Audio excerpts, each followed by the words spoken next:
Selamat datang di channel kami, jangan lupa like dan subscribe channel di bawah ini.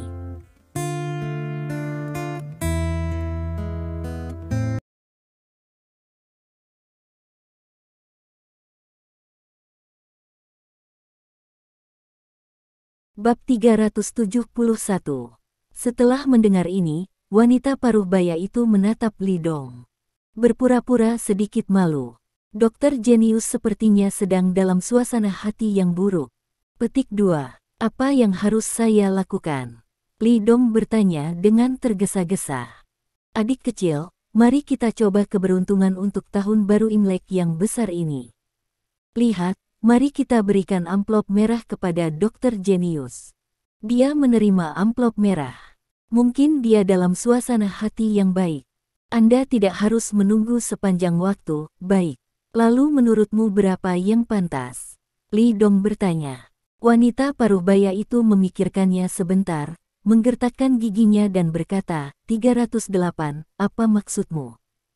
Petik 2. Biayanya 300 sebelum dimulainya perawatan medis. Wanita ini juga membuat banyak tekad, karena dia takut itu akan terlalu banyak, jadi dia menakuti domba-domba gemuk itu.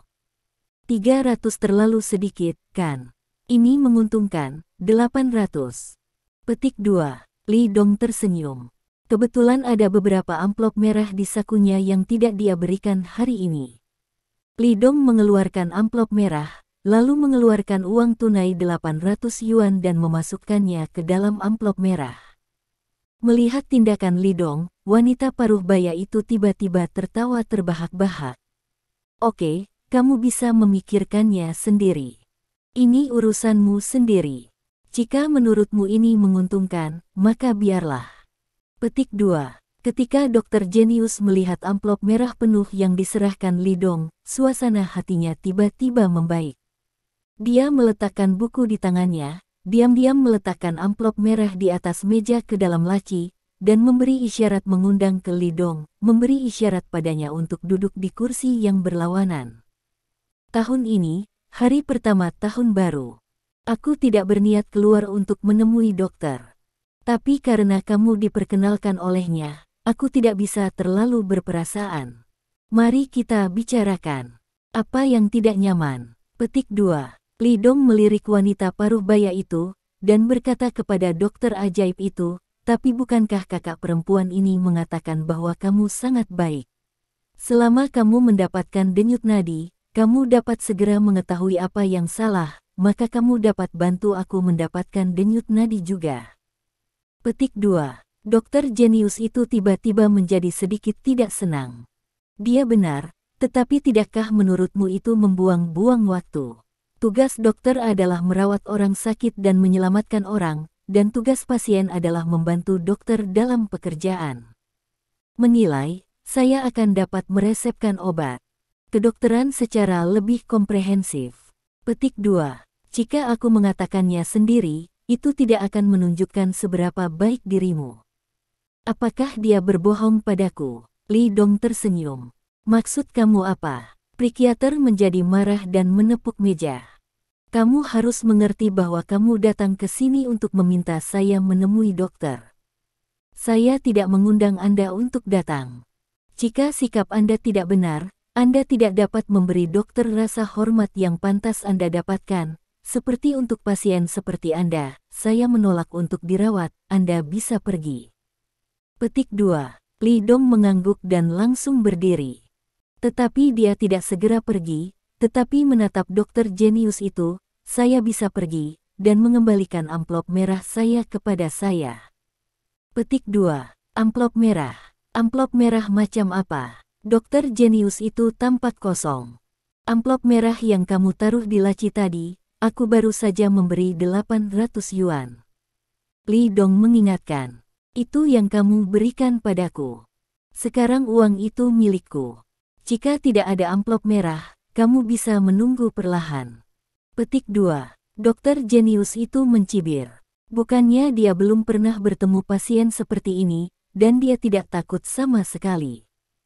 Apakah kamu bermain nakal? Mata Li Dong menyipit, Sepertinya saya harus menelepon Biro Kesehatan dan meminta mereka untuk memeriksa apakah klinik kecil Anda memiliki izin untuk beroperasi. Petik 2. Lalu kamu berteriak, aku punya kenalan di sana, aneh saja mereka akan peduli padamu. Selain itu, ini adalah tahun baru Imlek, siapa yang mau mengurus hal semacam ini? Dokter jenius itu sama sekali tidak takut, sepertinya dia juga tongkat adonan goreng tua. Jika ini masalahnya, mari kita cari beberapa teman reporter lagi untuk membantu. Petik 2. Li Dong berkata dengan acuh tak acuh, kamu telah melakukan penipuan. Jika itu diekspos oleh media, apa yang akan kamu katakan sebagai konsekuensinya? Dokter jenius itu memerah karena marah dan lehernya tebal. Dia ingin mengatakan beberapa kata lagi, tetapi wanita paruh baya itu memelototinya. Jadi dia berhenti bicara. Oh, lihat, mengapa begitu tidak menyenangkan untuk tahun baru Imlek yang besar ini. Adik laki-laki ini, karena dia tidak enak badan, dia datang ke dokter jenius untuk meminta bantuan. Jangan akrab dengan dokter jenius, anak muda. Yah, tidak bisa dihindari bahwa kamu akan menjadi lebih impulsif. Petik 2. Wanita paruh baya itu tersenyum dan berkata, mari kita obati penyakitnya dulu, lalu kita sembuhkan penyakitnya. Ini selalu merupakan hal yang tidak menyenangkan dengan penyakit, bukan begitu? Dokter jenius itu melirik wanita paruh baya itu dengan ketidakpuasan. Namun, sikapnya terhadap Li Dong menjadi jauh lebih baik. Duduk dan ulurkan tanganmu. Petik 2. Li Dong mengangguk, tidak marah lagi, dia duduk kembali di kursinya dan mengulurkan tangannya. Dokter jenius itu menggenggam pergelangan tangan Li Dong dan memejamkan matanya untuk merasakan denyut nadinya. 1 detik, 2 detik, 3 detik. Ketika Li Dong bertanya-tanya apakah orang ini sedang tidur, dia tiba-tiba membuka matanya. Denyutnya berat, api internal kuat, keringat tidak berhenti, 5 cairan disuntikkan, dan menumpuk di tengah, dan tidak sembuh untuk waktu yang lama, sehingga menyebabkan rasa sakit di hati dan mulut.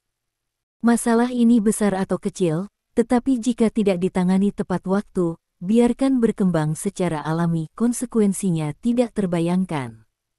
Petik 2. Dokter jenius itu mengatakan banyak istilah teknis yang sulit, dan akhirnya berkata, tapi, jangan khawatir, saya akan meresepkan beberapa obat untuk Anda, rebus sesuai dengan apa yang saya katakan, dan periksa kembali setelah seminggu.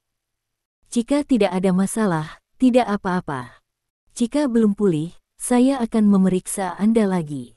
Petik 2. Li Dong mengangguk, kalau begitu berikan resep pengobatan. Petik 2. Dokter jenius itu mengeluarkan pena dan mulai dengan cepat menulis resep di kertas putih di depannya. Naik ke atas untuk mengambil obatnya. Petik 2. Dokter jenius menyerahkan resep kepada Li Dong. Li Dong mengambilnya dan dengan hati-hati mengidentifikasinya. Jika kamu tidak mengerti ini, ambil obatnya. Petik 2. Dokter jenius itu tidak sabar dan otentik. Terkadang dia tidak bisa memahami kata-kata resep yang dia tulis, apalagi pemuda di depannya, bagaimana dia bisa mengenalnya. Kurasa itu tidak benar. Li Dong meletakkan resepnya dan berbicara dengan ringan. Ada apa? Tanya dokter jenius itu. Tidak ada yang benar. Li Dong tersenyum. Omong kosong apa yang kamu bicarakan? Apakah kamu tahu pengobatan Tiongkok? Apakah kamu tahu apa gunanya resep ini? Jangan bicara omong kosong jika kamu tidak mengerti. Petik 2. Dokter jenius itu menatap Li Dong dengan marah. Pertama, jantung saya tidak sakit. Saya hanya menyebutkan kondisi dengan santai. Anda akan mendorong akibatnya ke penyakit ini. Juga, denyut nadi saya tidak berat atau astringen. Sebaliknya, dibandingkan dengan orang biasa. Lebih aktif. Petik 2. Kedua, postur pemotongan nadimu salah. Saat memotong nadi, kamu harus tenang dan tenang. Meski kamu berpura-pura mirip, ketika kamu memegang nadiku, jari-jarimu sering terlepas dari nadi tanpa alasan. Pemotongan nadi salah. Kondisi sebenarnya tidak dapat didiagnosis. Petik 2.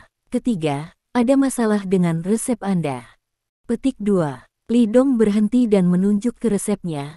Baru saja kamu mengatakan bahwa aku memiliki api internal yang kuat, jadi mengapa kamu masih meresepkan obat kuat seperti ginseng dan Anglika? Juga, dilihat dari resep yang kamu resepkan, ini sangat bagus. Tonik. Jika saya tidak salah, bukankah harganya murah? Petik 2. Bab 372. Dokter jenius itu tercengang. Dia menatap Li Dong dengan kaget, kebanggaan dan kepuasan di wajahnya sudah lama menghilang. Tenggorokannya menggeliat terus-menerus, mencoba mengatakan sesuatu, tetapi dia tidak bisa mengatakan sepatah kata pun. Pernyataan Li Dong mengejutkan hatinya, yang tak tertandingi. Karena apa yang dikatakan Li Dong benar. Wanita paruh baya itu bahkan lebih terkejut ketika dia mendengar kata-kata Li Dong. Dia membuka mulutnya lebar-lebar dan menatap Li Dong seolah-olah dia telah melihat hantu. Monster macam apa pemuda yang dibawanya kembali kali ini? Hanya Lin Yuro yang memiliki senyum tipis di wajahnya, tanpa kejutan sedikit pun. Karena dia tahu kemampuan Li Dong dengan sangat baik, dia tahu apa yang akan dilakukan Li Dong sejak awal. Sebagai seorang wanita, dia benar-benar bangga dengan keunggulan Li Dong. Kamu adalah kamu. Dokter jenius itu menatap Li Dong, dan dia mulai tergagap. Wajahnya penuh kejutan, dan sikap seorang dokter jenius telah menghilang tanpa jejak. Saya seorang dokter pengobatan Tiongkok sama seperti Anda, kata Li Dong ringan. Mendengar ini, dokter jenius itu tiba-tiba menjadi marah dan merasa telah ditipu. Anda sendiri adalah seorang dokter, mengapa Anda datang menemui saya untuk penyakit apapun?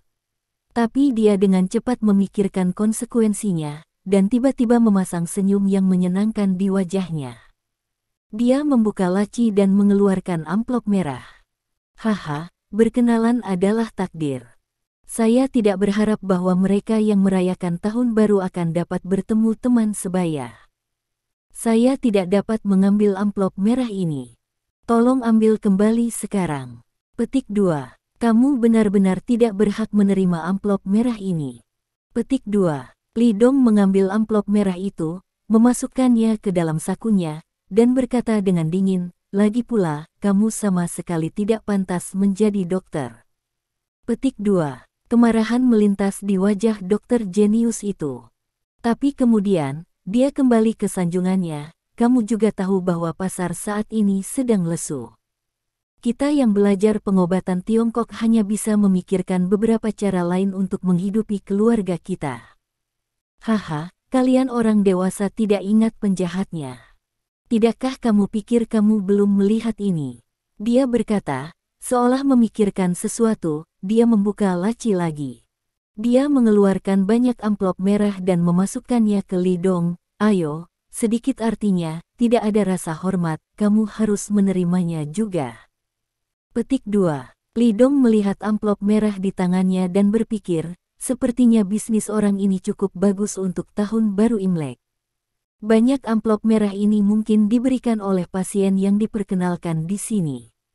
Orang ini sibuk sepanjang hari, dan sekarang dia ingin memberikan amplop merah ini untuk dirinya sendiri, mungkin mengutuk dirinya sendiri dengan kejam di dalam hatinya. Aku tidak akan mengumpulkan uang ini, dan aku memang melihat benda ini. Petik 2. Li Dong menggelengkan kepalanya. Bagaimana dia bisa membiarkan dukun seperti itu terus menyakiti orang-orang di Laut Cina Timur? Dia benar-benar tidak layak untuk keterampilan medis yang ditunjukkan pihak lain tadi, kata dokter. Pada akhirnya apa yang kamu inginkan? Dokter jenius menjadi tidak sabar dan menatap Li Dong. Jam 3. Petik 2. Li Dong mengangkat 3 jari. Pertama, tutup bisnis, dan kembalikan semua uang yang menipu pasien. Petik 2. Kedua, ambil inisiatif untuk menyerah pada Biro Keamanan Publik dan akui kejahatanmu.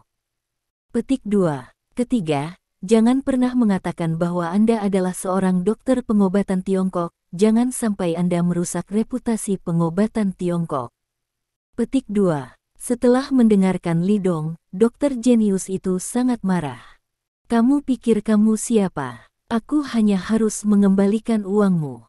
Apa yang aku lakukan berhubungan denganmu dengan setengah sen. Mengapa kamu begitu peduli? Alasan mengapa pengobatan Tiongkok diremehkan dan memiliki reputasi buruk adalah karena orang-orang seperti Anda melakukan kerusakan. Saya tidak akan mentolerirnya. Sekarang, Anda dapat memanggil polisi sendiri. Jika Anda tidak mau, saya dapat melakukannya untuk Anda. Petik 2. Li Dong berkata dengan ringan. Apa yang kamu bercanda? Mengapa aku harus mendengarkanmu? Dokter jenius itu bangkit dari kursi dan berkata kepada wanita itu, ayo pergi. Petik 2. Tapi dia berhenti dengan cepat karena Li Dong ada di depan. Minggir, teriak dokter jenius itu. Kembalilah, kata Li Dong ringan. Jenius itu mengangguk, dan dia mundur dengan patuh. Tapi dia kembali untuk mengambil telepon rumah dan memutar nomor telepon. Segera, di tangga, ada suara langkah kaki, dan seseorang datang ke sini dengan cepat. Baru saja dokter jenius meminta Li Dong naik ke atas untuk mengambil obat dengan resep. Jelas, ada orang lain di lantai atas. Yang turun adalah dua pria muda berusia 20-an. Yang satu agak gemuk dan yang satunya agak kurus. Pria kurus itu berlari dan bertanya, "Tuan, apa yang terjadi? Kenapa? Siapa yang tidak bermata panjang yang datang untuk membuat masalah?" Ketika pria gemuk itu berbicara, dia sudah menyingsingkan lengan bajunya dan siap untuk bertindak atas Li Dong. "Ini dia, ledakkan dia untukku." Petik 2. Dokter jenius itu menunjuk Li Dong dan berteriak, "Kamu ingin mati?" Petik 2. Pria gemuk dan pria kurus mengepung Li Dong. Pria gemuk itu menembak lebih dulu dan meninju dada Li Dong. Wajah Li Dong tanpa ekspresi. Dia memindahkan langkah kakinya sedikit dan menghindari pukulan pria gemuk itu. Kemudian dia memukul hidung pria gemuk itu dengan pukulan backhand. Klik. Meskipun itu hanya pukulan pertama Li Dong, dan tidak ada gerakan udara, hidung pria gemuk itu masih tidak tahan. Dengan suara yang tajam, hidungnya terputus. Pria kurus itu tidak menyangka bahwa Li Dong akan melukai orang segera setelah dia menembak. Dia sudah mendapat pukulan di matanya sebelum dia bisa bereaksi terhadap perubahan mendadak di depannya. Tiba-tiba, pria kurus itu berjongkok di tanah dengan mata tertutup dan menghembuskan napas kesakitan. Dengan dua lawan seperti itu, Li Dong tidak perlu mengeluarkan tenaga sama sekali. Lebih banyak semut daripada semut. Panggil polisi. Petik 2. Li Dong menatap dokter jenius itu dan berkata ringan. Saudaraku, kami memiliki sesuatu untuk dikatakan. Anda mengajukan penawaran, saya. Panggil polisi. Suara Li Dong menjadi dingin. Kesabarannya terbatas. Wajah dokter jenius itu malu, dia memelototi wanita itu dengan ganas, dan mengulurkan tangan dan mengambil telepon rumah di atas meja. Tak lama kemudian, polisi datang dan membawa mereka pergi. Apakah kamu pikir aku terlalu banyak mengontrol? Li Dong memandang psikiater dan wanita yang dibawa pergi oleh mobil polisi, dan bertanya kepada Lin Yurou sambil tersenyum. Kalau tidak peduli dan orang lain tidak peduli, maka semakin banyak orang akan tertipu. Kondisi pasien semakin parah, tetapi pembohong menghasilkan banyak uang. Ini terlalu tidak adil bagi orang lain. Petik 2. Lin Yurou meraih lengan Li Dong dan menggelengkan kepalanya. Orang seperti ini harus dihukum secara hukum. Petik 2. Ketika orang-orang membutuhkan seorang pahlawan, Anda kebetulan memainkan peran seperti itu. Petik 2. Lin Yurou menatap lurus ke mata Li Dong dan berkata dengan serius, "Saya tidak mengharapkan Anda untuk menyelamatkan alam semesta dan menjaga perdamaian dunia, tapi saya harap laki-laki saya dapat berdiri seperti seorang pria ketika menghadapi hal-hal dalam kekuatannya. Saya menyukainya. Saya menyukainya. Saya menyukainya. Seperti Anda selalu bangga dengan apa yang telah Anda lakukan." Petik 2. Li Dong tertawa. Lalu dia berbisik di telinga Lin Yurou, "Tapi, aku bukan laki-lakimu, atau kita." Lin Yurou terkejut, lalu wajahnya yang cantik berubah menjadi apel merah. Bab 373. Aku tidak ingin mendengarkanmu berbicara omong kosong. Petik 2. Lin Yurou dengan cepat melepaskan lengan Li Dong, tidak berani menatap mata Li Dong, dan berlari ke depan dengan cepat. Cepat, ayo pergi menemui Sanshan. Petik 2. Melihat Lin Yurou melarikan diri ke alam liar, Li Dong diam-diam lucu. Gadis ini terlalu mudah malu. Hanya beberapa tawa membuat Anda tersipu. Ketika saya menikah di masa depan, malam itu di kamar pengantin, gadis ini tidak tahu bagaimana rasanya menjadi pemalu. Berpikir untuk menikah, hati Li Dong penuh dengan harapan. Aku sangat berharap hari itu akan segera datang. Segera, keduanya kembali ke rumah sakit.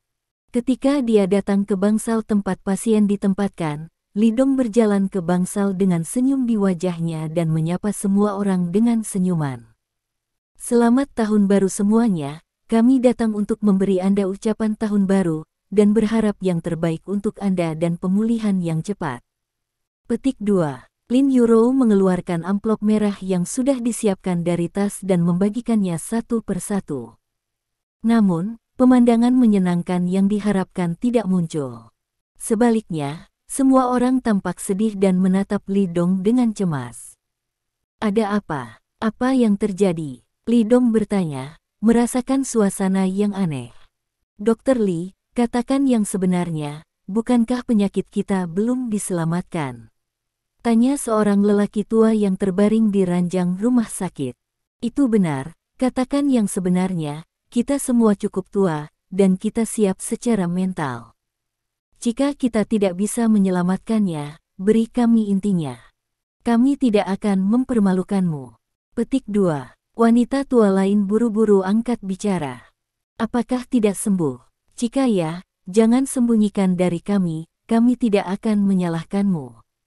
Petik 2. Seorang wanita paruh baya memiliki mata merah. Semua orang dapat melihat bahwa Anda adalah pria yang baik dan dokter yang baik.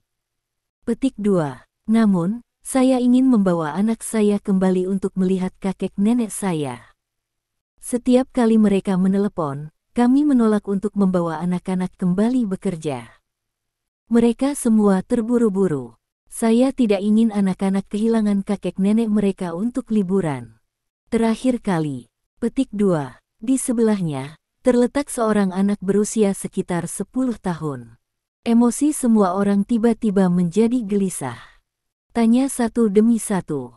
Ada kekhawatiran dan ketakutan di wajah mereka.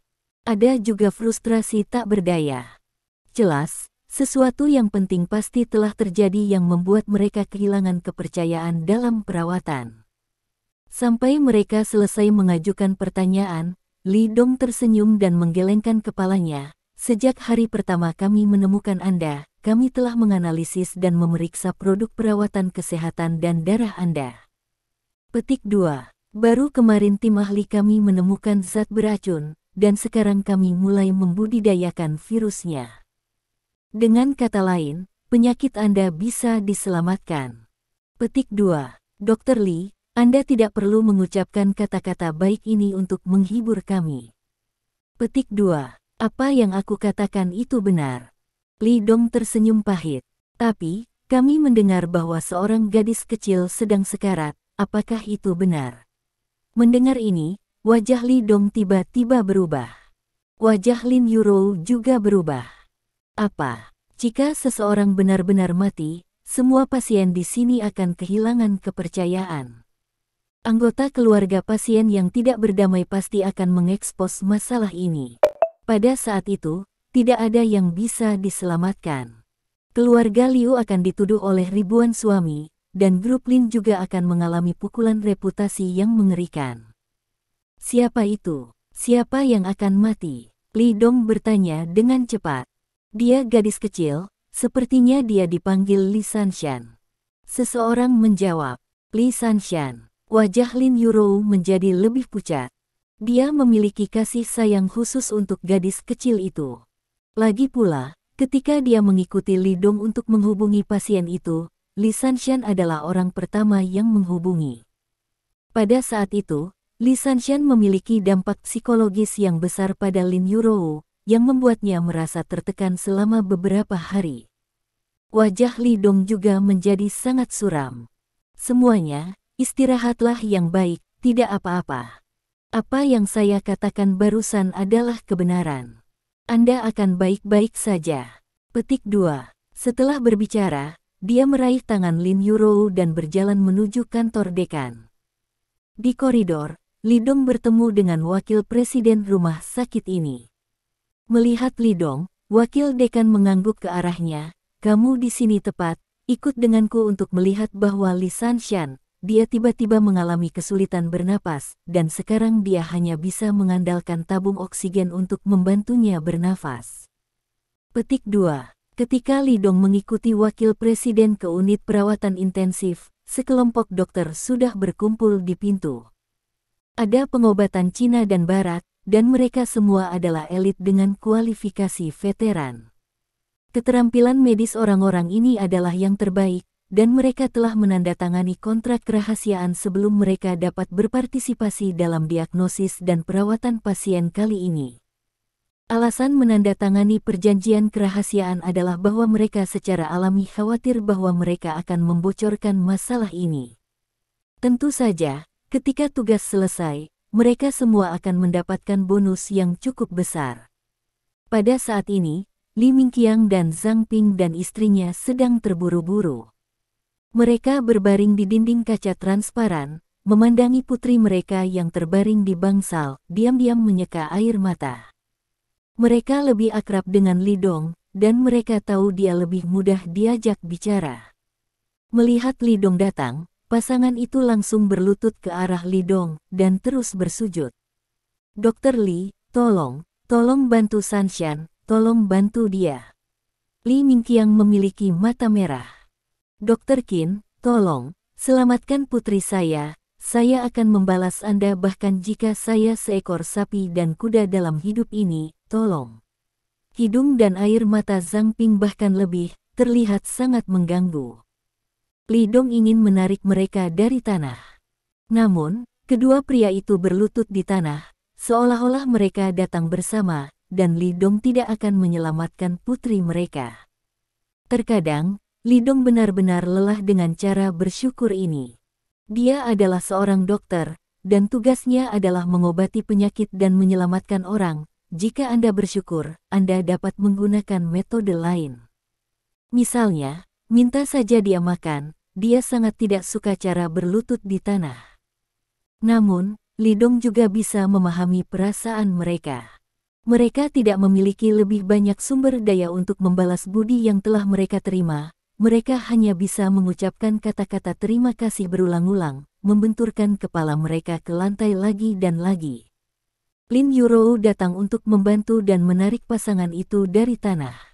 Tentu saja Li Dong bisa menariknya sendiri, tapi kekuatannya terlalu besar karena takut seseorang akan melukai mereka secara tidak sengaja. Apakah kamu berlutut atau berdiri, aku akan mencoba yang terbaik untuk menyembuhkan putrimu.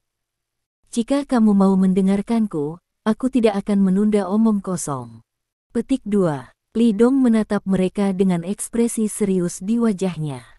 Mendengar kata-kata Li Dong, Li Mingqiang buru-buru mengangguk dan minggir, karena takut menunda waktu berharga Li Dong untuk menyelamatkan orang. Li Dong menepuk pundak Li Mingqiang dan memberi isyarat agar dia tidak khawatir, lalu berjalan ke kelompok ahli dan bertanya kepada seorang lelaki tua berjas putih, Din Zhao, bagaimana situasinya sekarang? Apakah ada cara untuk menghadapinya? Petik 2. Bab 374. Orang tua itu memandang Li Dong dan mengambil inisiatif untuk menjelaskan kepadanya, saat itu sekitar pukul 2 siang. Kami menerima laporan dari perawat bahwa gadis bernama Li Sanshan ini mengalami kesulitan bernapas. Petik 2. Begitu kami mendapat berita, kami datang dan mengatur pernapasan bantuan oksigen untuknya. Petik 2. Kondisi pasien tiba-tiba. Tidak ada tanda-tanda pada tahap awal. Pasien lain di bangsal yang sama tidak merasakan ketidaknyamanan. Petik 2. Jadi awalnya kami curiga itu penyakit organ, tetapi kultur virus saat ini belum berhasil, dan penawarnya belum dikembangkan, dan kami tidak berani mengoperasinya dengan mudah. Petik 2. Jika orang lain bertanya seperti ini, dekan tua itu bahkan tidak mau repot. Tetapi orang yang mengajukan pertanyaan itu adalah Li Dong, dan dia akan menjawab dengan serius. Karena ketika pasien ini dikirim, pemimpin Donghai pernah berkata bahwa di masa depan, semua orang harus mendengarkan apa yang dikatakan Li Dong di sini. Termasuk dekannya. Mampu membuat pemimpin besar mengatakan hal seperti itu membuktikan bahwa pemuda bernama Li Dong ini memiliki latar belakang di luar imajinasi. Meskipun dia tidak bisa tidak mematuhi kata-kata pemimpin, pada awalnya, dia masih memiliki banyak pendapat tentang Li Dong. Namun segera, dia mengetahui bahwa Li Dong juga seorang dokter. Selain itu, Li Dong menunjukkan keterampilan medis yang sangat pintar di depan kelompok ahli, yang benar-benar meyakinkan mereka. Karena keterampilan medis Li Dong bahkan lebih baik daripada ahli lama mereka.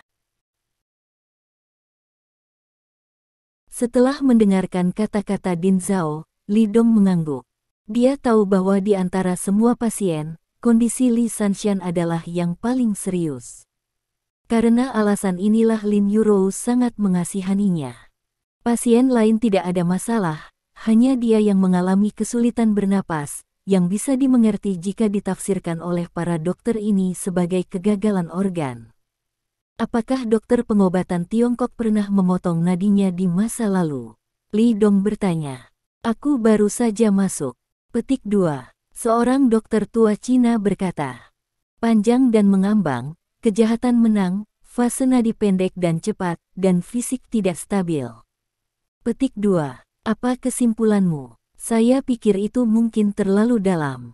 Virus menghancurkan beberapa fungsi jantung dan paru-parunya.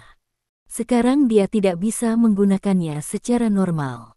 Petik 2. Dokter tua Cina itu sedikit ragu. Li Dong berpikir sejenak dan bertanya, siapa yang mengatur makan siang mereka? Daftar makanan untuk semua pasien diformulasikan secara seragam oleh kami, dengan fokus pada nutrisi ringan. Petik 2. Kepala perawat ada di antara mereka, dan berkata ketika dia mendengar ini. Xiao Fen, kamu bisa membawa daftar ke dokter. Li. Petik 2. Oke. Petik 2. Seorang perawat wanita yang menjaga samping membuka folder di tangannya, mengambil formulir dan menyerahkannya kepada Li Dong. Li Dong melirik sarapan, makan siang, dan makan malam yang diatur dalam daftar. Selain itu, ada pilihan air minum. Dilihat dari daftar saja, tidak ada masalah yang ditemukan. Aku akan masuk dan melihatnya. Li Dong berkata dengan sungguh-sungguh. Kepala perawat, tolong bawa dokter Li untuk berganti pakaian, kata Din Zhao. Baiklah, tolong ikuti aku. Petik 2. Kepala perawat berkata kepada Li Dongdao. Dia juga tahu betapa kuatnya keterampilan medis pemuda ini, dan bahkan para ahli tua di rumah sakit akan rela turun. Yang paling penting adalah bahwa bahkan para pemimpin besar mengatakan untuk mendengarkan pemuda ini, dapat dibayangkan bahwa latar belakangnya tidak dapat dibayangkan. Menghadapi pria yang begitu baik, tentu saja dia harus lebih semangat. Segera, Li Dong berubah menjadi disinfektan steril dan pergi ke bangsal. Dia memandang Li Sanxian, yang sedang berbaring di tempat tidur dengan wajah ungu, dan dia merasa agak berat. Awalnya karena siksaan kondisinya, wajahnya selalu pucat. Helaian rambut yang jarang di kepalanya juga telah rontok, dan sekarang dia telah menjadi kepala yang benar-benar botak. Li Dong mengulurkan tangan dan menggenggam pergelangan tangan Li Sanxian, merasakan denyut nadinya. Denyut nadinya sakit, mengambang, dan lemah. Denyut nadinya sangat rapuh, jika tidak diraba dengan seksama, sulit untuk menemukan denyut nadinya. Api internalnya kuat. Petik 2. Li Dong sedikit mengernyit, berpikir dalam hati, jika ini terus berlanjut, semua organ dalamnya akan terbakar. Petik 2. Apa yang menyebabkan kondisinya memburuk sedemikian rupa? Tiba-tiba, Li Dong menemukan ada bubuk hitam kecil di sudut mulut Li Sanxian.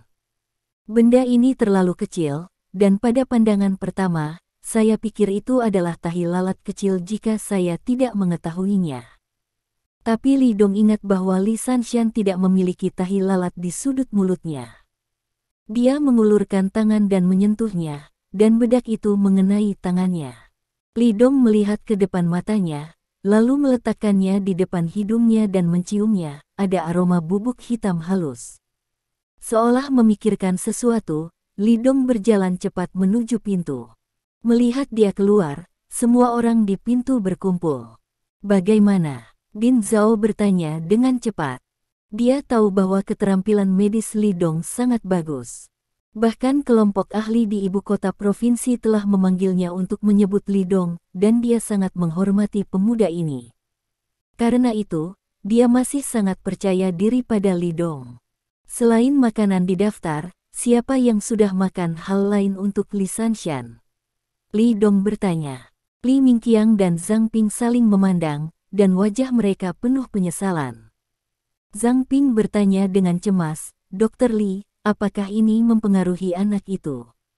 "Tentu saja, kondisi putri Anda memburuk. Sangat mungkin ini penyebabnya." Petik 2. Li Dong juga memperhatikan bahwa wajah mereka aneh dan dengan cepat bertanya, "Apakah kamu memberinya sesuatu yang lain?" Li Mingqiang mengangguk dengan ekspresi malu, "Ya, setelah makan siang hari ini, anak itu berteriak bahwa jika KFC, kami tidak ingin setuju, tetapi anak itu telah membuat masalah, jadi kami pikir, hari ini adalah hari pertama sekolah baru. Tahun dan anak itu sakit. Sudah lebih dari sebulan, dan saya sudah lama tidak makan makanan seperti ini, jadi saya pergi untuk membelikannya." Zhang Ping tampak menyesal, "Kamilah yang membunuh Sanshan." Li Dong menghela nafas. Kemampuan pencernaannya terlalu buruk. Makanan KFC awalnya digoreng dan dibakar. Sampai dia pulih, dia tidak bisa diberi makanan seperti ini lagi. Petik 2. Seperti yang dia katakan, dia menoleh ke kepala perawat dan berkata, "Kepala perawat, tolong pergi ke bangsal lain untuk memberitahu Anda bahwa Anda tidak bisa makan apapun di luar kecuali makanan yang disediakan oleh rumah sakit kami.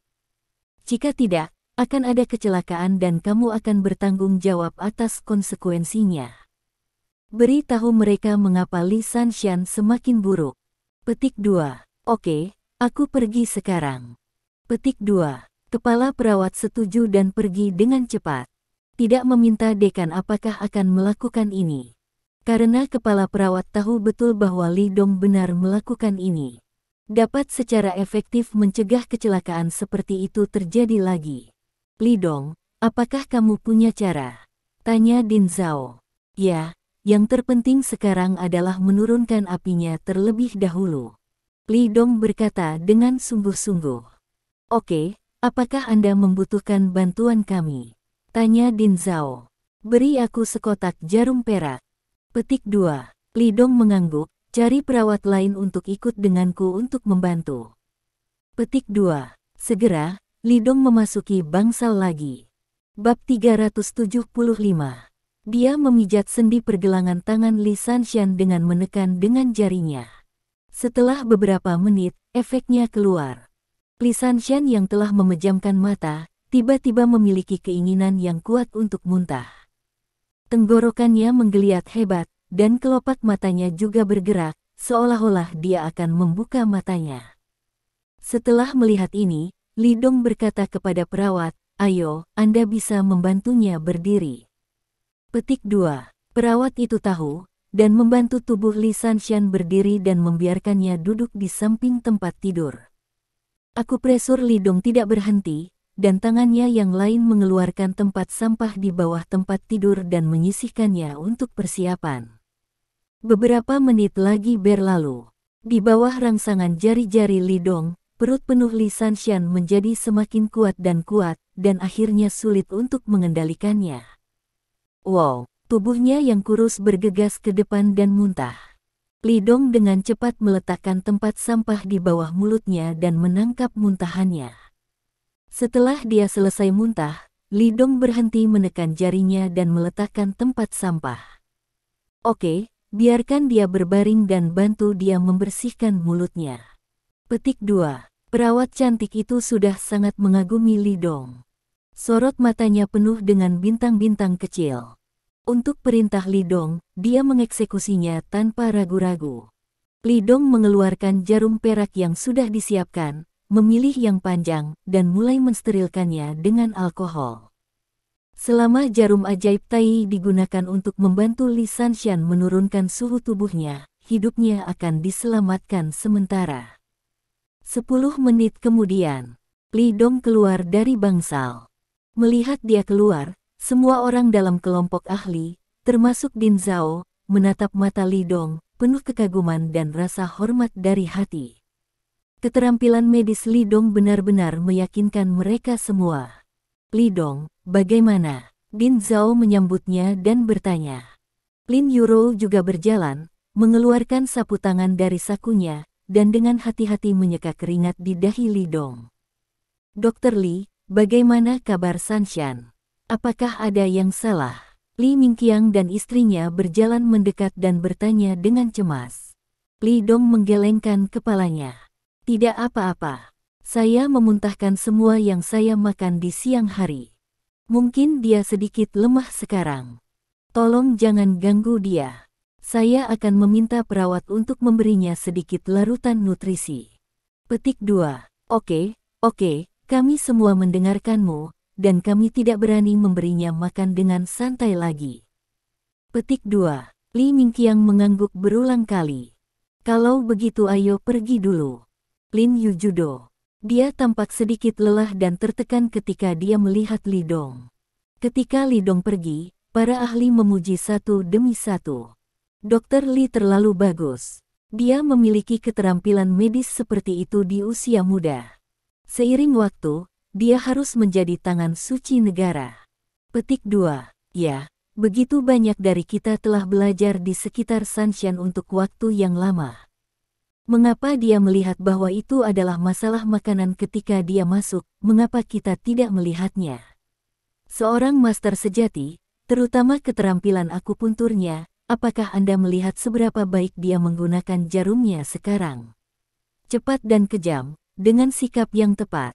Petik 2. Sayang sekali dia memiliki keterampilan medis yang baik, tetapi dia tidak bekerja di rumah sakit. Li Dong dan Lin Yuro berjalan ke puncak tangga, dan ketika mereka menekan lift untuk turun, mereka melihat dua orang muda berdiri di pintu bangsal, menyelinap ke bangsal. Satu orang ingin mendorong pintu masuk, tetapi ditarik oleh orang lain. Keduanya mendiskusikan sesuatu dengan suara rendah. Karena jaraknya, Li Dong tidak bisa mendengar dengan jelas. Ketika dia melihat orang yang berdiri di depan memegang kamera untuk memotret di dalam, wajahnya sedikit tenggelam. Apa yang sedang kamu lakukan? Keduanya terkejut sekaligus, tetapi mereka tidak berharap tindakan mereka terlihat. Mereka saling berpandangan, berpura-pura tenang. Kami datang untuk mengunjungi teman, ada apa? Siapa temanmu? Li Dong bertanya. Apakah karena mereka telah kehilangan kepercayaan pada pengobatan, dan seseorang telah melaporkan situasinya ke media? Siapa kamu? Seorang pria muda dengan kacamata berbingkai hitam memandang Li Dong dan bertanya. Saya seorang dokter, kata Li Dong ringan. Dia memandang kedua orang itu. Kedua orang ini sangat waspada dan profesional, tidak seperti orang biasa. Kemungkinan menjadi reporter sangat besar. Dokter, pria muda berkacamata hitam itu memandang Li Dong dan mencibir, kamu tidak terlihat sama. Lagi pula, bagaimana jika kamu seorang dokter? Apakah rumah sakit memiliki aturan bahwa orang tidak boleh mengunjungi teman? Pemuda lain khawatir bahwa temannya mungkin berkonflik dengan orang lain dan menarik perhatian orang lain, jadi dia buru-buru menarik lengannya dan memberi isyarat untuk mengucapkan beberapa patah kata. Ayo pergi. Mengapa kamu memberitahunya begitu banyak? Kacamata hitam itu melirik Li Dong, dan keduanya berbalik untuk pergi. Tunggu, kata Li Dong. Apa yang ingin kamu lakukan? Keduanya mundur selangkah dengan tiba-tiba dan menatap Li Dong dengan waspada. Kamu bisa pergi, hapus foto yang kamu ambil, kata Li Dong ringan. Foto? Foto apa? Keduanya pura-pura tidak tahu. Mereka menyembunyikan kamera di saku mereka, tetapi gerakan kecil ini telah dilihat oleh Li Dong. Hapus foto yang baru saja Anda ambil. Petik 2. Li Dong berkata dengan dingin. Dia tidak punya waktu untuk berbicara dengan orang-orang ini di sini. Aku tidak tahu apa yang kamu bicarakan, ayo pergi. Petik 2. Kacamata hitam menyeringai. Dia mengambil pendamping dan hendak pergi. Li Dong bergerak tepat di depan mereka. Serahkan kameranya. Petik 2. Saya bilang, ada apa denganmu? Mengapa Anda membiarkan kami menyerahkan kamera? Apakah Anda tahu siapa kami? Kami adalah jurnalis. Kami mendapat kabar bahwa kami telah mengambil sekelompok pasien yang sakit parah. Kami memiliki hak untuk menangani berbagai hal. Untuk menggali lebih dalam kebenaran, Anda tidak berhak membiarkan kami menghapus foto-foto itu. Petik 2. Kacamata hitam itu memelototi Li Dong. Li Dong sedikit mengernyit. Benar saja, kedua orang ini benar-benar reporter. Tapi, kenapa ada wartawan di sini? Apakah kasusnya sudah terungkap? Siapa yang mengungkapkannya kepada wartawan? Kalau tidak, mengapa wartawan datang ke sini untuk menyelidiki? Ini tidak seperti yang Anda pikirkan. Saya harap Anda bisa memberi kami waktu, dan saya pasti akan mengatakan yang sebenarnya pada saat itu. Petik 2. Lin Yuro berbicara saat ini, menatap kedua reporter itu. Dia tahu betul bahwa jika masalah ini dilaporkan oleh media secara tidak benar, konsekuensinya tidak terbayangkan. Idenya sangat sederhana, pertama berkomunikasi dengan wartawan ini, minta mereka untuk mengklarifikasi fakta-fakta dan melaporkan sesuai fakta. Keduanya melirik Lin Yuro, dan ada kilatan cahaya yang menakjubkan di mata mereka. Jelas, saya tidak berharap bertemu wanita cantik di rumah sakit. Melihat Lin Yuro, keduanya selalu merasa bahwa wajah ini sepertinya pernah terlihat di suatu tempat. Tapi untuk beberapa saat, saya tidak bisa mengingatnya. Kacamata hitam itu mencibir, kebenaran. Apa yang kamu katakan adalah kebenaran. Mengapa aku harus mempercayaimu? Ya, apa kebenarannya? Kamu tidak perlu mengatakannya, kami secara alami akan menyelidikinya dengan jelas. Mengapa? Mungkinkah kamu masih tidak membiarkan kami pergi? Mereka adalah jurnalis, dan mereka tidak takut menggunakan kekerasan terhadap mereka. Karena pena di tangan mereka adalah senjata yang mengerikan bagi siapapun. Bab 376.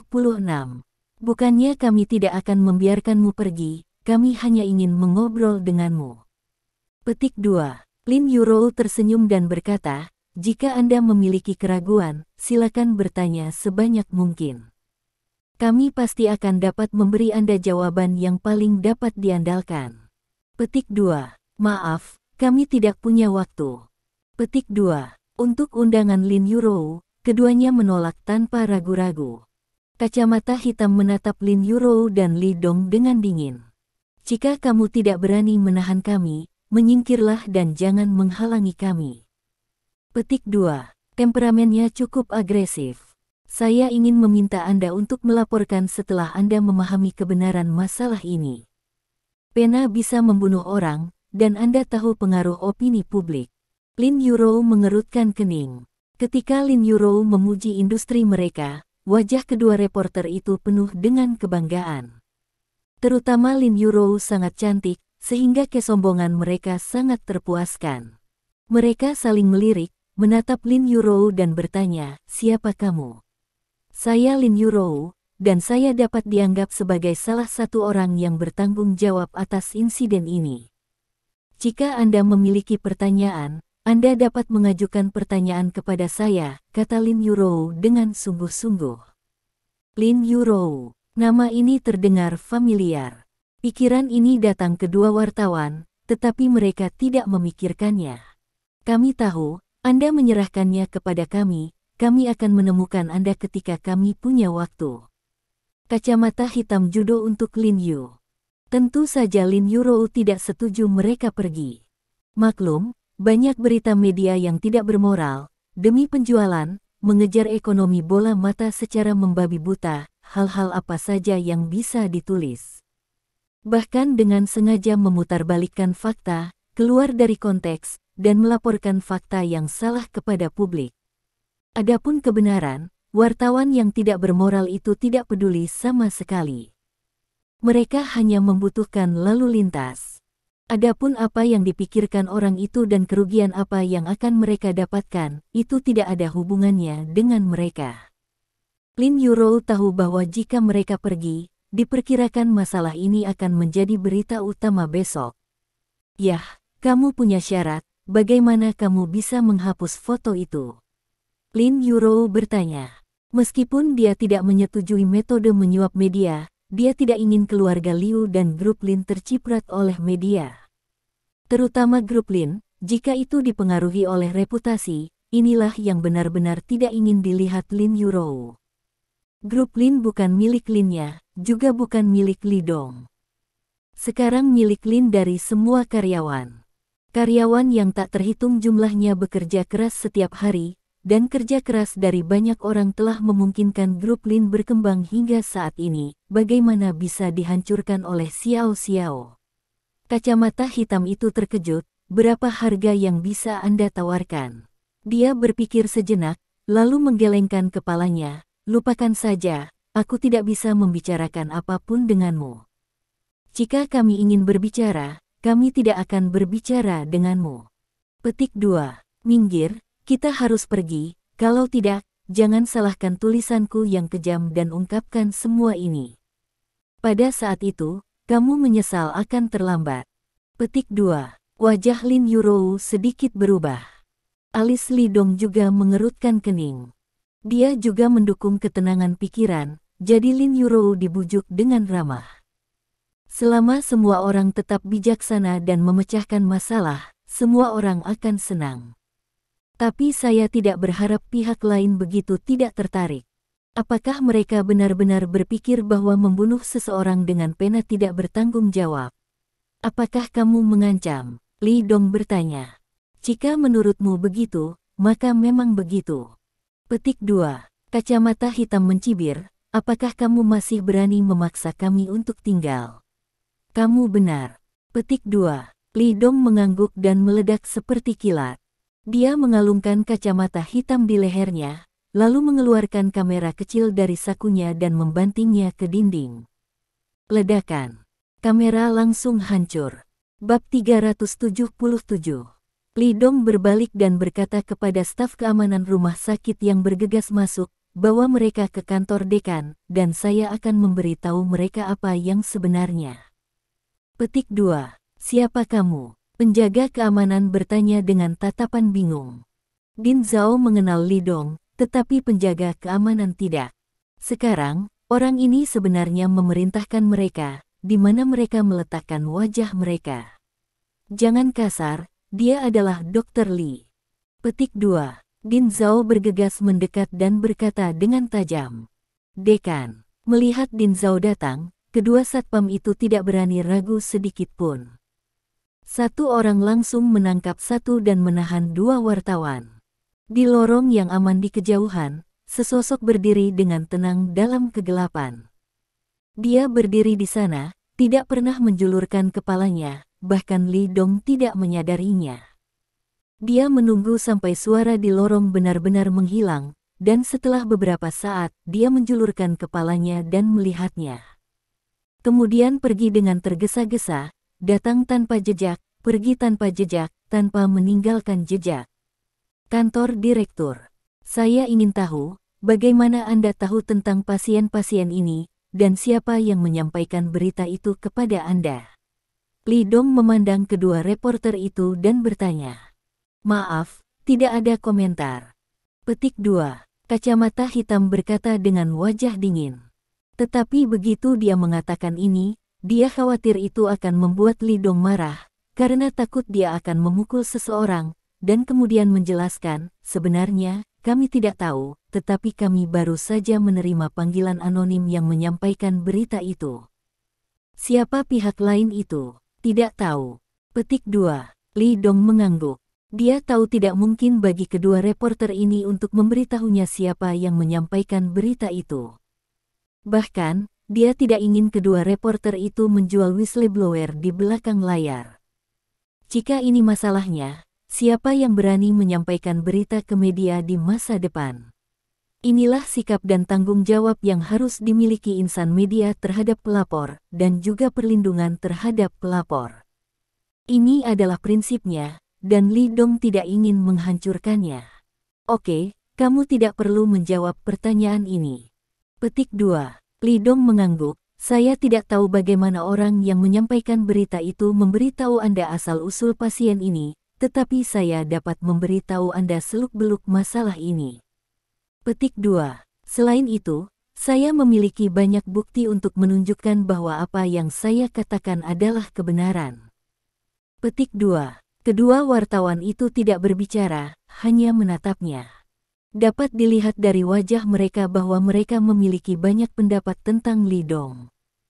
Saya menghormati hak Anda untuk mengungkap kebenaran, dan saya bersedia bekerja sama dengan pekerjaan Anda.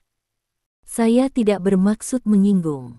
Petik 2. Saya hanya berharap Anda bisa lebih berhati-hati saat melaporkan sesuatu. Yang dibutuhkan semua orang adalah fakta yang sebenarnya, daripada menambahkan kecemburuan ekstra dan memutarbalikkan fakta. Petik 2. Tentu saja, kami berada di pihak korban. Tugas kami adalah melaporkan kebenaran. Kalau tidak, reporter apa yang masih kami miliki? Kacamata hitam itu berkata dengan dingin. Lin Yuro berbicara saat ini. Posisi kami sama dengan Anda, kami semua berada di pihak pasien. Petik 2. Namun, ada banyak hal yang tidak seperti yang Anda lihat di permukaan. Saya pikir Anda harus memahami situasi sebenarnya dari masalah ini sebelum Anda melaporkan. Petik 2. Bagaimana situasi sebenarnya? Kami secara alami akan menyelidiki. Petik 2. Kacamata hitam tidak menunjukkan wajah apapun. Pria ini baru saja merusak kamera kami dan berperilaku sangat kasar. Kami tidak ingin mendengarkan Anda. Sekarang, mari kita segera pergi. Bab 378. Lin Yuro mengerutkan kening. Wartawan ini memiliki temperamen yang sangat panas. Tidak apa-apa untuk pergi, tetapi Anda harus mendengarkan apa yang saya katakan tentang kejadian ini. Petik 2. Mata gelap melirik reporter lain. Kamu bilang. Petik 2. Lin Yuro mengangguk dan mulai berbicara tentang penyebab insiden keracunan produk kesehatan ini. Mereka berbicara tentang metode perawatan lanjutan mereka, sikap mereka terhadap masalah ini, dan bagaimana mereka akan memberi kompensasi kepada pasien ini di masa depan, dan bagaimana memberi mereka masalah keamanan hidup lanjutan. Tapi dia tahu, setelah saya selesai berbicara, kedua reporter itu masih terlihat acuh tak acuh. Hati Lin Yuro sedikit tenggelam. Ceritanya menyentuh, ada lagi. Reporter berkacamata hitam itu mencibir. Jelas, dia tidak percaya kata-kata Lin Yuro. Jika kamu tidak percaya, kamu bisa mewawancarai pasien. Lin Yuro mengerutkan kening. Aku khawatir mereka dibeli olehmu sejak lama. Kacamata hitam itu tertawa. Apa yang saya katakan tadi adalah kebenaran. Lin Yuro merasa sedikit kecewa. Bagi sebagian orang, kata-kata benar-benar tidak masuk akal. Sekarang, kamu bisa pergi. Tapi aku harap kamu akan mengklarifikasi masalah ini sebelum mengirim naskah. Petik 2. Lin Yuro memandang mereka dan berkata, kameramu dirusak oleh pacarku. Kamu bisa menentukan harganya. Aku harus membayarnya. Apakah 100.000 yuan cukup? Kacamata hitam awalnya ingin mengatakan sesuatu untuk ditolak. Karena itu, mereka juga dapat menggunakan ini sebagai titik serangan untuk mendiskreditkan satu sama lain. Termasuk rumah sakit rakyat ini. Tetapi, Lin Yuro tiba-tiba menawarkan harga yang tidak bisa mereka tolak. Kamu tidak membutuhkan uang sebanyak itu. Kacamata hitam itu menggelengkan kepalanya. Hanya 100.000. Petik 2. Lin Yuro berkata dengan sungguh-sungguh. Dia segera mengeluarkan ponselnya dan menelepon. Panggilan itu dilakukan ke supervisor keuangan grup Lin. Meskipun grup Lin sedang berlibur, kepala keuangan, Lin Yuro, memintanya untuk tinggal kapan saja. Karena pasien, biaya yang dikeluarkan di rumah sakit saat ini diperhitungkan atas nama Lin Group. Seperti selama festival musim semi, gaji pengawas keuangan secara alami 3 kali lipat, dan pengawas keuangan sangat senang tentang ini. Pokoknya, hanya datang ke sini saat dibutuhkan, dan dia masih mengaturnya sendiri di lain waktu. Tak lama kemudian, bendahara datang. Membawa uang 100.000. Pak, untuk memudahkan pembukuan kami, mohon tanda tangan di sini. Petik 2. Bendahara juga mengambil pena dan kertas dan berkata kepada kacamata hitam. Pria muda berkacamata hitam itu ragu-ragu, mengingat bahwa ini adalah biaya formula pihak lain untuk kameranya, jadi dia menandatangani nama di atasnya. Kemudian mereka pergi. Ketika kedua reporter itu pergi, Li Dong tersenyum dan berkata, "Mengapa memberi mereka begitu banyak uang? Kamera itu tidak bernilai 100.000. Petik 2. Itu tidak terlalu berharga. Petik 2. Lin Yurou tersenyum dan menggelengkan kepalanya. Kamera mungkin tidak bernilai 10.000 yuan, tetapi jika saya menawarkan harga yang terlalu rendah, mereka pasti akan menolak. Petik 2. Kalau 100.000, kalau mau bilang tidak, akan sulit untuk mengatakannya lagi. Saya hanya menawarkan harga yang membuat mereka sulit untuk menolak. Petik 2. Kamu ingin membelinya? Li Dong bertanya. Saya tidak bisa membicarakannya. Saya hanya mengikat mereka ke perahu kecil kami. Jika mereka masih dengan jahat memutarbalikkan fakta, maka 100.000 yuan yang dia terima adalah bukti penyuapan. Petik 2. Bagaimana jika mereka mengatakan itu kompensasi untuk kamera? Apakah orang lain akan mempercayainya? 100.000 yuan untuk sebuah kamera. Li Dong menatap mata Lin Yurou dengan kekaguman. Bab 379. Dia bisa memikirkan ini dalam waktu singkat, itu benar-benar menakjubkan. Ini cukup untuk membuktikan bahwa Lin Yurou benar-benar belajar banyak setelah menjadi manajer umum. Sayangnya, mereka tidak percaya penjelasanmu. Petik 2. Ya, mereka mengidentifikasi kami sebagai pelakunya, jadi kami hanya bisa mencegahnya dari saluran lain. Lin Yurou mengangguk. Dengan itu, dia menatap Li Dong. Untuk saluran lain, Li Donglai secara alami diminta untuk maju. Li Dong mengangguk, mengeluarkan ponselnya, dan menelepon. Tuan Li, mengapa Anda berinisiatif menelepon saya? Apa saja? Suara pemimpin Laut Cina Timur terdengar. Sesuatu. Petik 2. Li Dongdao, 2 wartawan datang ke rumah sakit hari ini untuk mengambil gambar rahasia. Mereka mungkin menikam masalah ini. Petik 2. Pemimpin besar secara alami tahu tentang ini. Mendengar apa yang dikatakan Li Dong, dia segera menyadari keseriusan masalah.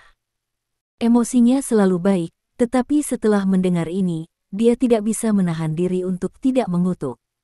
Bajingan mana yang sangat jahat? Di mana kamu sekarang? Aku akan segera pergi. Petik 2. Pemimpin besar sangat jelas tentang seluk-beluk masalah ini. Pada awalnya, dia mengatakan bahwa dia akan bertanggung jawab atas masalah ini, tetapi Li Dong menolak. Bagaimanapun, dia adalah pemimpin besar, dan dia bertanggung jawab atas begitu banyak hal di Laut Cina Timur. Masalah sepele semacam ini, biarkan dia bertanggung jawab, dan dia berlebihan.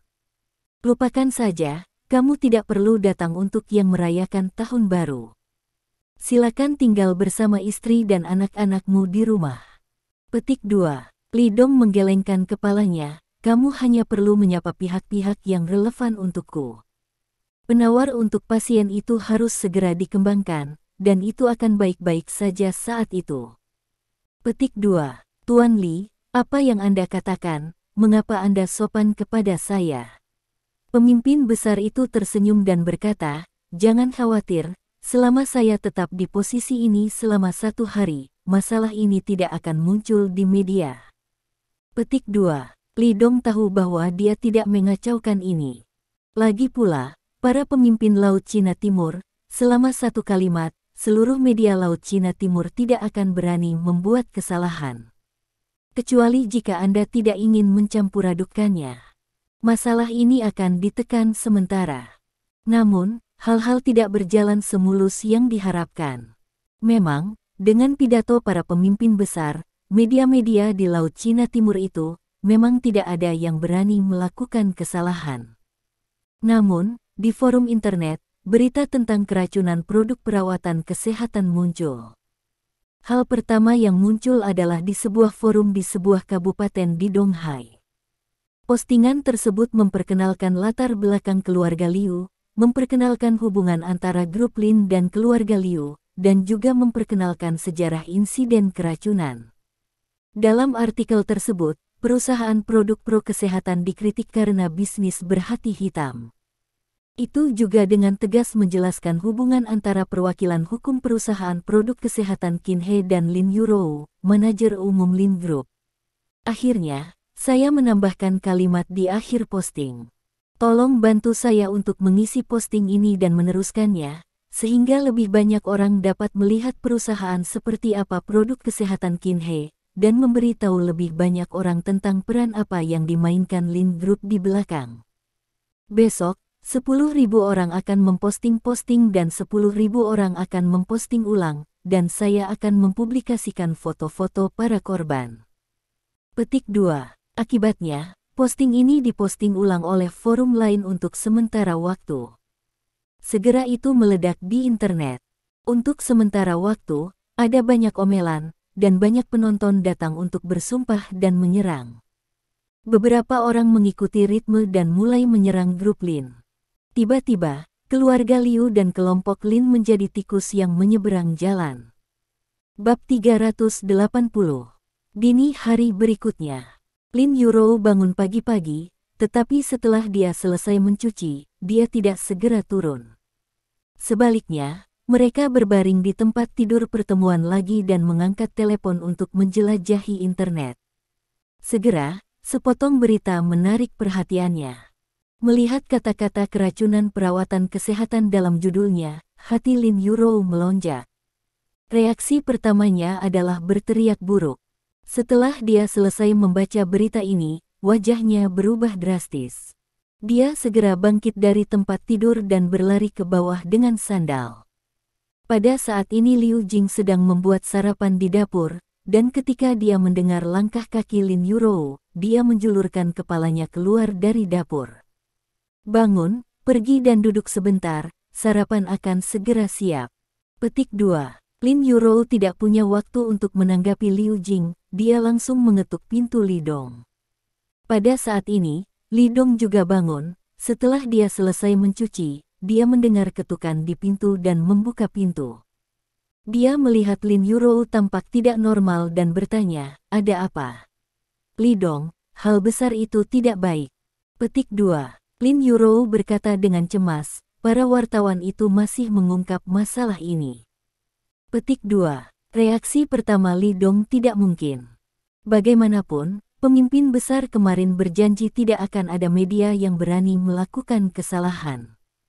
Apa yang dia katakan, siapa yang tidak berani memberi muka?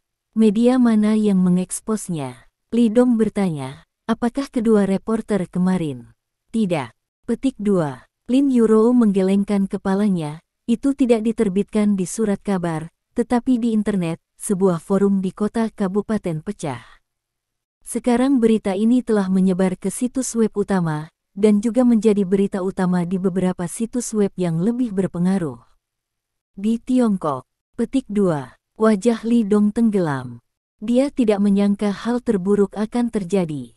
Kali ini, keluarga Liu dan kelompok Lin akan didorong ke garis depan. Jika seseorang tidak menanganinya dengan benar, keluarga Liu akan kewalahan. Keluarga Liu Yukai akan dipenjara, dan perusahaan paman kedua Lin Yurou akan segera berakhir, reputasi grup Lin akan mengalami pukulan besar. Lagi pula, tidak ada yang lebih berpengaruh daripada insiden keracunan kolektif. Pergi, ayo pergi ke rumah sakit sekarang. Lidong berkata dengan suara yang dalam. Bagus. Petik 2. Kemudian, Lidong berkata kepada Liu Jing bahwa dia akan keluar. Liu Jing terkejut, mengapa saya harus keluar pagi-pagi sekali? Sarapannya hampir siap, jadi mengapa tidak keluar setelah sarapan? Petik 2. Tidak perlu, teman saya meminta kami untuk sarapan di luar. Petik 2. Li Dong tersenyum. Dia tidak ingin Liu Jing tahu tentang ini dan membuatnya khawatir.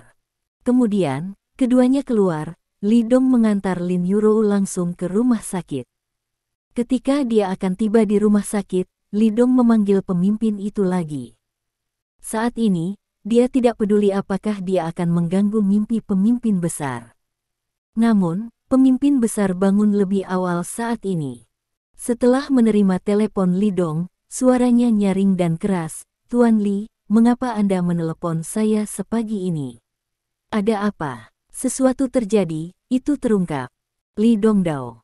Pemimpin besar sedang makan sarapan, dan kata-kata pemimpin itu tiba-tiba bergerak, dan dia berdiri dengan tiba-tiba. "Apa? Media apa itu? Kemarin orang-orang menyapa mereka, kenapa ada yang berani meluangkan waktu? Tidak jelas siapa itu, tetapi publik sudah mengetahuinya. Namun, itu tidak dipublikasikan di surat kabar. Itu terungkap di sebuah forum di kota kabupaten. Itu hanya menarik perhatian di internet untuk saat ini." Petik 2. "Oke, aku akan lulus sekarang." Petik 2. Menutup telepon, bos berhenti makan sarapan, mengambil roti, menelepon sekretaris, dan pergi dengan tergesa-gesa. Ketika Li Dong membuka pintu kantor dekan, Dekan Zhao dan wakil dekan sedang menonton sesuatu di depan komputer. Ekspresi keduanya sangat serius. Jelas, situasi di internet tidak optimis. Melihat Li Dong dan Lin Yurou masuk, keduanya bangkit dari kursi mereka. Sampai sekarang, lebih dari 30 media online telah memposting ulang berita tersebut. Pada tingkat penyebaran ini, tidak akan lama lagi beberapa media besar domestik akan mulai memperhatikan masalah ini.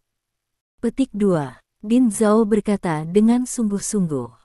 Publik percaya pada keaslian berita itu. Li Dong bertanya. Ketika dia berbicara, dia sudah duduk di depan komputer. Di bawah operasi Din Zhao, dia dengan cepat melihat berita itu. Kebanyakan dari mereka percaya karena mereka tidak akan mempertimbangkan kebenaran berita itu. Petik 2. Din Zhao tersenyum pahit, sebaiknya kamu tidak membacanya. Sebagian besar komentar itu menyerang dan menghina, satu persatu sangat kejam. Sayangnya, bagaimana dunia ini bisa menjadi seperti ini? Apa perbedaan usia surat kabar? Haruskah kita menelepon dan meminta forum untuk menghapus posting? Wakil dekan mengingatkannya di sebelahnya. Bagaimanapun, masalah ini juga berdampak besar pada rumah sakit. Ini adalah rumah sakit rakyat Laut China Timur, dan reputasi sangat penting. Tidak, sekarang semuanya telah mencapai level ini, hapus postingannya, tidakkah kamu ingin menutupinya? Li Dong menggelengkan kepalanya. Dengan tenaganya, satu kalimat saja bisa membuat postingan itu menghilang. Namun, Li Dong tidak melakukannya. Setelah menelusuri konten berita dan beberapa komentar yang tidak sedap dipandang, dia berkata perlahan, sepertinya orang yang mengungkap berita mengetahui beberapa informasi orang dalam. Jika tidak, dia tidak akan tahu peraturan hukum perusahaan produk kesehatan Qihe. Siapa perwakilannya? Petik 2. Lagi pula, bahkan pasien itu tidak tahu ini, bagaimana orang lain bisa mengetahuinya? Jika Li Guobin tidak dikubur sebagai pupuk bunga, Li Dong masih bisa menemukan tersangka. Sayang sekali Li Guobin sudah kedinginan, bagaimana dia bisa melakukan hal seperti itu?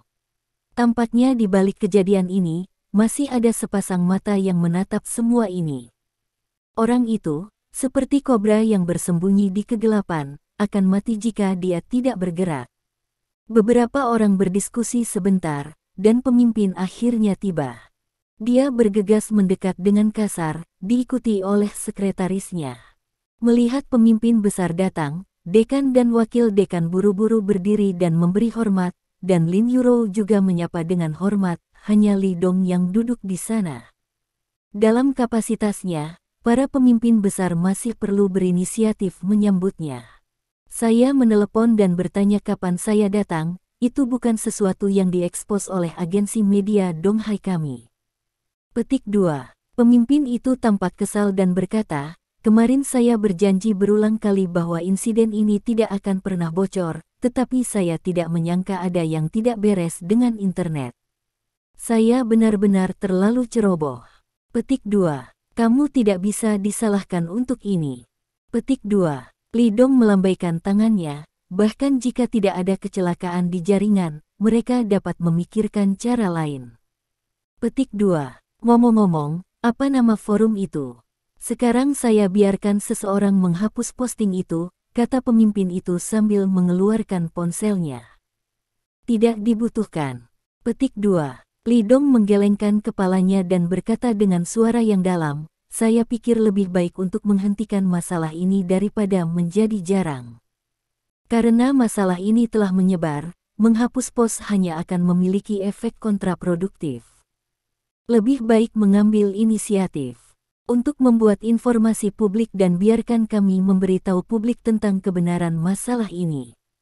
Jangan biarkan orang lain bersembunyi di belakang dan memercikkan air kotor." Petik 2.